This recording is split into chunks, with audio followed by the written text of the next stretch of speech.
What I want to talk about on today's call is the state of marketing, the power of focus, Facebook advertising, the best 3 sales questions, video marketing, the importance of faces. This call is being recorded.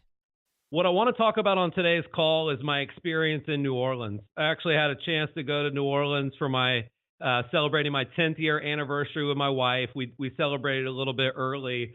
And it is such an amazing city. You know, the food, the beignets. My wife and I stayed at the most haunted hotel in New Orleans. We did the, voodoo tour. We learned about, the stories of these places that are, filled with spirits. The live music in New Orleans is amazing. Like, we definitely avoided Bourbon Street like the plague. Bourbon Street is so famous, but man, that's like my least favorite place on earth. But the rest of New Orleans was amazing. And I'll give you guys a quick random fact that I learned about voodoo. We think that voodoo dolls are, you stick it with the pin and the way the tour guide said it, you stick it with a pin and then a guy in New Jersey, like his neck's hurting or something. But what they actually used voodoo dolls for was they would hammer a nail or a pin into the voodoo doll to get God's attention when they had a big request. So if they were going through a big challenge or a big sickness, or if their family was dealing with problems, they would actually stick the pin in the voodoo doll as a way to let God know that they were talking to him, not that much unlike how someone might kneel and pray by their bedside. So it's interesting when you really learn about things, how different they can be than sort of what we think they are. And the reason I wanted to talk about New Orleans on this call is I learned a lot while I was there, but the thing that I really want you guys to remember is that vacations matter. Work-life balance matters. Like, there's a lot of really well-respected people right now that I look up to, that you guys look up to, that are telling you to grind and hustle. They're telling you to work your face off. And I do agree that at the end of the day, most people lack the work ethic required, especially long term, to be as successful as they say they want to be. But, I remember my buddy who's an attorney who's really successful. He's like, Chris, the reason people aren't successful is because they don't go in early, they don't stay late, and they don't do it for a long ass time. And I get that. But you know what? At Curaytor, we believe that overtime is overrated. And furthermore, I believe that overtime is highly overrated. You do not have to be a workaholic to work super hard. You don't have to wake up at 5 a.m. to become a millionaire. Like, I had a flight on Monday. I had a huge meeting yesterday. I have 9 meetings today. And I'm speaking on stage in front of thousands of people twice tomorrow. But I'm not missing my son's soccer practice. I actually think being a great dad and being a great husband and being a great son and getting enough sleep actually matter more, or at least as much as work. And I love Curaytor. I'm all in. Some days, I'll be honest, I do like my job more than my daughter. But the reality is that if you don't find that balance, if you're not fulfilled on a personal level, you're not going to be the best you can be on a professional level. So I'm going to talk a little bit more about work ethic at the end of the call, but the grind and the hustle and it has to be focused and purposeful. And I do believe that we often neglect the things that matter most. And it's okay to love your job, but ultimately, my time in New Orleans really made me reflect on what truly matters in life. The other thing I thought a lot about in New Orleans is it's insanely competitive. Like, if you want your bar or your haunted tour or your hotel to be full in a city where that's what everyone's goal is, you can't walk more than a block without there being 2 more bars to choose from. You can't walk more than a couple blocks without there being a different artist to buy art from or a different place that sells beignets. And so I started thinking a lot about how do you fill your store? How do you become as successful as possible when there's a sane amounts of competition? Like, guys, all the restaurants have gumbo. They all have jambalaya. You know what I mean? So how do you stand out when there's all that parity? And it was interesting. There's really a couple ways you do it. Number one, your online reputation. Like, we went to this little shop called Sucre, and I think that means sugar in another language. I'm not sure. Sucre. We went there, and the reason we went there was because their reviews on Yelp were bananas. And the second we walked in the store, 30 more people walked in the store. And on the walk to the store, there was two other, dessert shops that were empty. Well, why were they empty? They were empty because they had 3.5 stars on Yelp. So if businesses don't comprehend that what you are doing on the internet directly impacts your success, they're just crazy at this point. Like, we went on the Voodoo Bones Lady Tour. Why did we go on that tour? Like, we signed up for that tour before we got there. Well, it's because they have thousands of positive reviews on TripAdvisor. So, like, I'm all about being great in real life. I'm all about being great once you're belly to belly. But if you're not great online, if you're not great on Yelp, you're going to lose. You're going to be empty. The other thing that makes you stand out in a crowded marketplace is your brand. Like, Cafe du Monde, like the line for that coffee and those beignets is a mile long. People are waiting hours. By the way, pro tip, if you ever go to New Orleans, just go there at night. Like, there's not a freaking huge line at night. They're open 24 hours a day. But, like, Cafe du Monde has a brand. People want to go there before they get there. And that's because they have a quality product. They have a reputation that they've built over time. The green and the white awning is iconic. But, like, what's funny is there's another place called Cafe Beignet, and they have a green and white awning.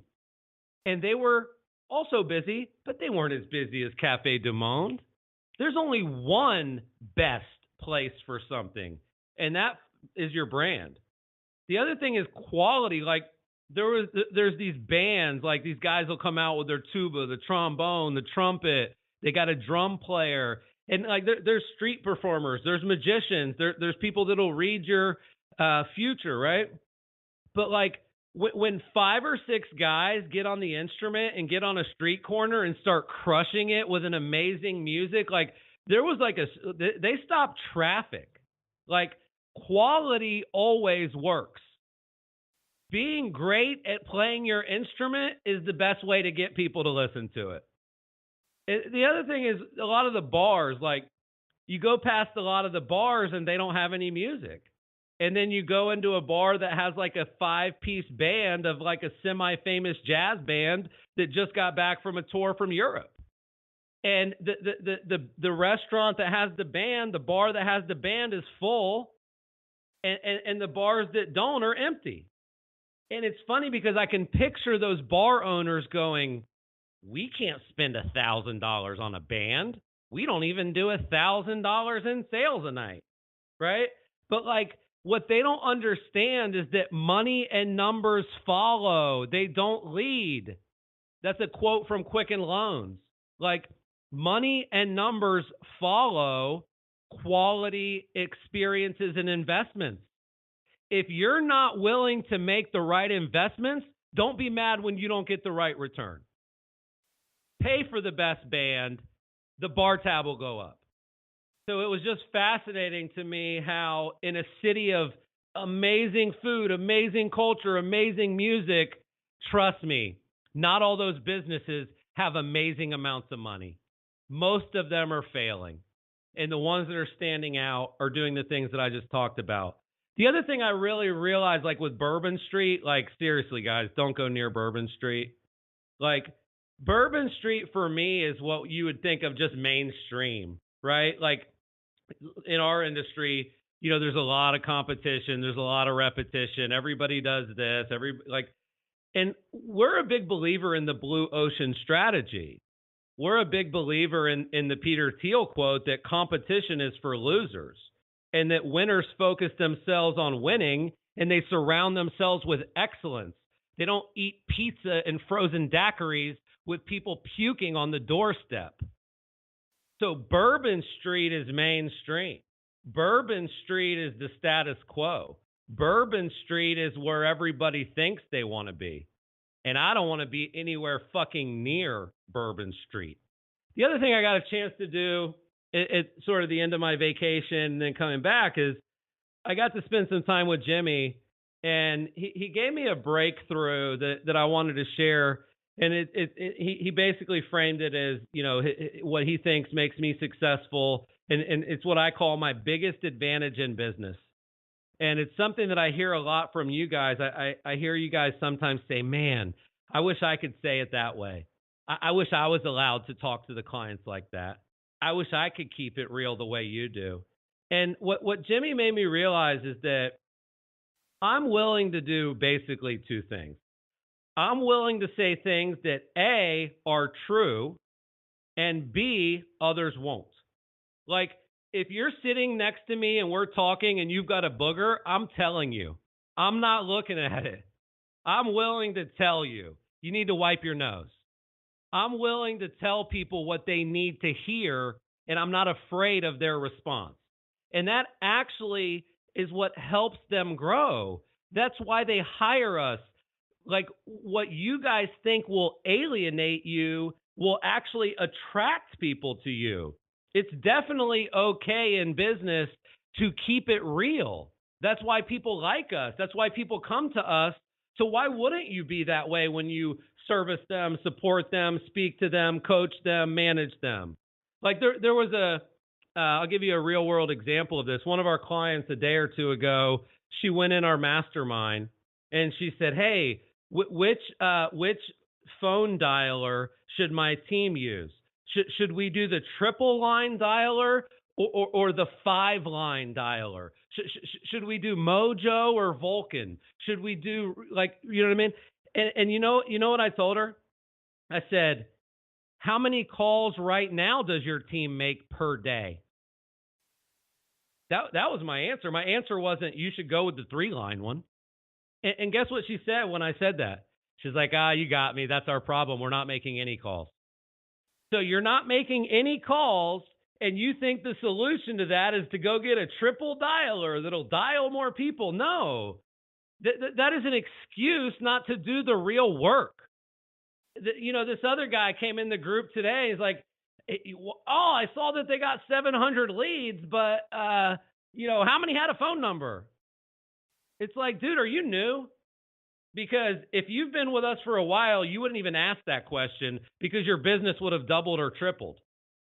Like, I want you guys to be okay keeping it real. Like, if you've ever thought like, man, I wish I could talk to the clients like Chris does. I wish I could keep it real with people. You can. That's what they want you to do. That's the right thing to do. You know who does probably the best job of that at the company? Jimmy, me, Holly. People with swagger, people that aren't afraid, people that don't back down, people that actually have so much confidence in themselves and their abilities that they don't take crap from people. So let that trickle down to your job. Obviously, make it your own. I don't expect you guys, and I don't want you to be mean or rude or lack tact, by the way. But I do want you to be honest with people, and I want you to say the things that they need to hear, not the things that they want to hear. The last thing, guys, is what I call an athlete mindset, athlete or an actor mindset. I don't mind hustling and grinding. Like, I don't mind getting up at 5 a.m. for a flight at 6 a.m. if I'm home the next day and it gets back to normal. Like, what I love about athletes and actors is that they hustle when it matters the most, and then they go spend time on a yacht all summer. Like when an actor is doing a film, they are all in 14 hours a day for 9 straight months. But then they might not do shit for a year. Like if you're LeBron or you're like one of these great baseball players or football players, do you guys realize how demanding that their schedule is during the season? Do you realize how little professional athletes see their family and friends during the season, but it balances back out because the season ends and then they go to France. The season ends and then they go on shopping sprees. Like that's the mindset we need to have at Curaytor, is like, we need to hustle when it matters the most and then be okay pulling back when it doesn't. Now, here's the cool thing about Curaytor. You're not an athlete, guys. You don't have to do 2-a-days. Like, hustling harder during the season means maybe working 6 hours remotely one day, not 3. Like, yeah, you can get your stuff done from 9 to noon at Starbucks, but what if you worked from 9 to 4 at Starbucks? Like, what if you came in 1 hour earlier? What if you ate your lunch at your desk for a month? Like, I don't know. Again, I'm not trying to get you guys to work overtime, but I want you to be smart about your schedule, and I want you to be self-aware about whether you're working smart and hard or whether you're just kind of, not working. There's a whole call we did about, in an 8-hour office environment, people are actually working about 2 hours and 55 minutes. So our busy season starts today and it ends in mid-November. A lot of you are newer to the real estate industry. You're not as familiar with sort of the seasonality and the cycle of it, but like, starting today until Thanksgiving, it's our regular season and our playoffs. Then at the end of November and December and even into January, it's a lot slower. So hustle accordingly. Like, work super hard when we're super busy, and then go out on a boat and go fishing more when we're not. I'm pumped to be back, you guys. Hopefully you're glad to have me back. I hope you enjoyed the call. Have a great week. Hey, this is Chris. Thanks for listening to my call. If you enjoyed the call, please subscribe right now. Also, share the episode and use the hashtag #CallsWithChris. Every week, I choose a few people randomly to win a free signed copy of The Conversion Code, my USA Today best-selling book. You can also visit Curaytor.com. That's Curaytor.com to learn more about my company, which is the one I'm running during these calls. We help small businesses grow faster, and we've been featured recently by Inc., Forbes, Fortune, and Entrepreneur Magazine.